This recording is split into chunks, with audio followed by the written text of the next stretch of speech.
And that is Alvin from Dr. Wealth. News Flash. Tencent has been blacklisted by the US Defense Department. And this is a bit far-fetched, and I'll explain to you why I think so. And what's the effect? Immediate effect was that Tencent share price dropped more than 7% in a day after the announcement has been made.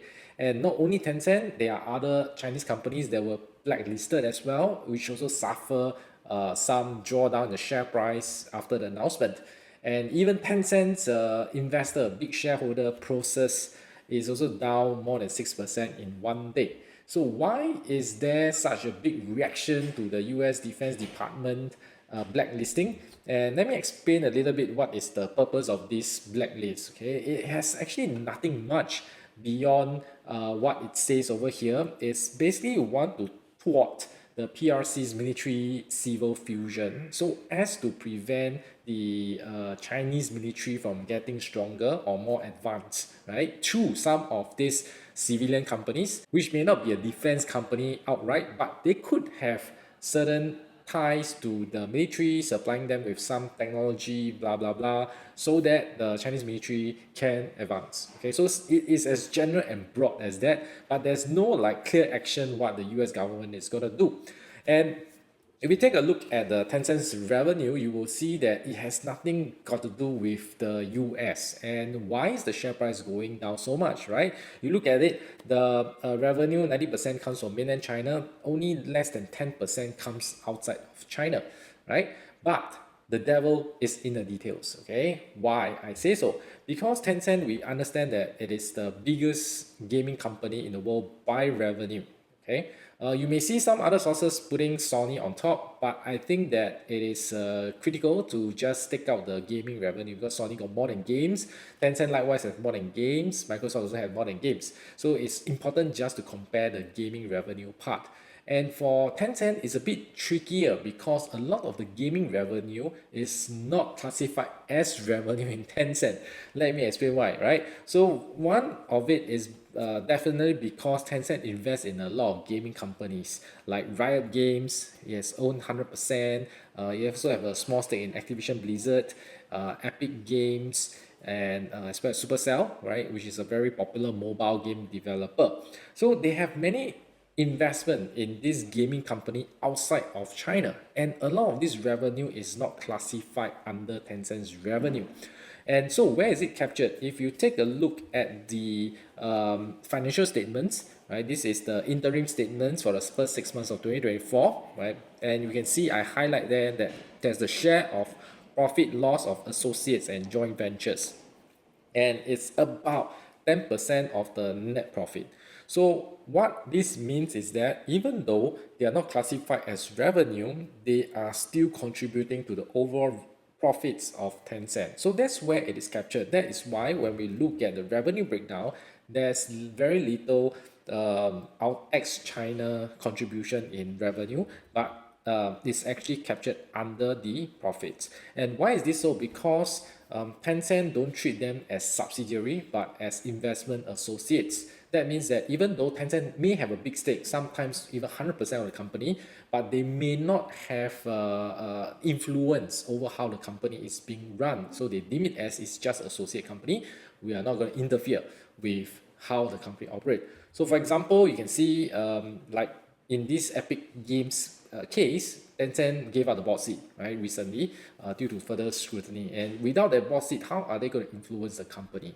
Right? They can only vote on very important, critical company corporate actions. But other than that, the day-to-day operation, the strategic direction is not really up to Tencent. So it is fine to keep it as investment associates, right? But this episode of Tencent giving up Epic Games board seat is also a sign to show you that the US pressure on Chinese companies is working, whether there's military ties or not, which is quite far-fetched because we don't know what kind of relationship Tencent have with the military. But probably the closest is because the military uses the Tencent Cloud to store some of their military data, or also to process some of their military applications, right? That is a possibility. Or they use WeChat as a form of communication within the military itself.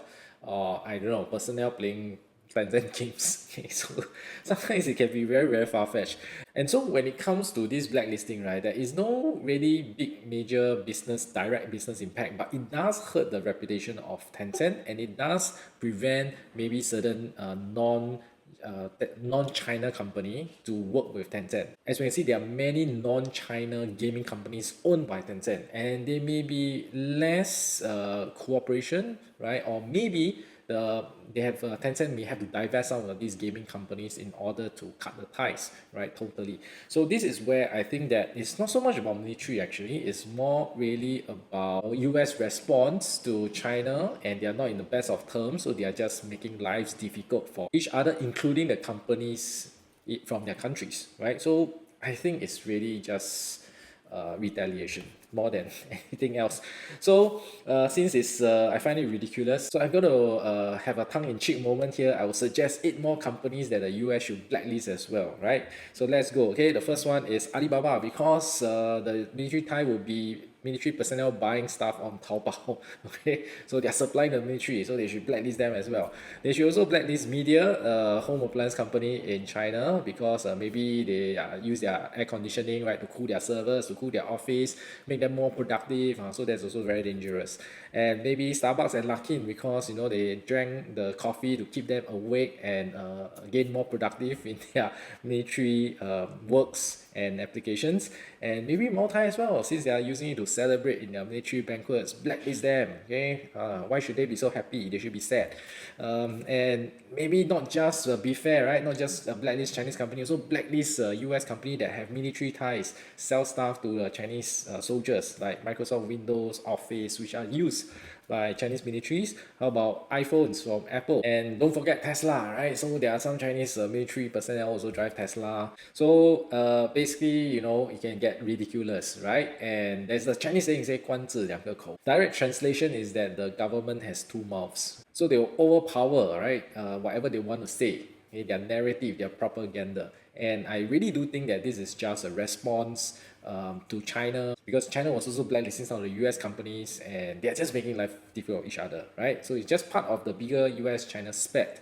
It's a tit for tat kind of response. So I do think that blacklisting do have some impact to, say, Tencent in this case, right? As you can see in the share price as well, and especially in the gaming aspect of it. I do think that there may be some divestment that may come, and that may help also Microsoft to scoop out some of this investment and make it into a bigger gaming company in the world. But we have to wait and see, right? What is Tencent response from here, and whether the divestment will happen. But other than that, I do think that the fundamentals are largely intact for Tencent. It's more of a knee-jerk reaction of the uncertainty over some of these gaming investment that may happen in the future.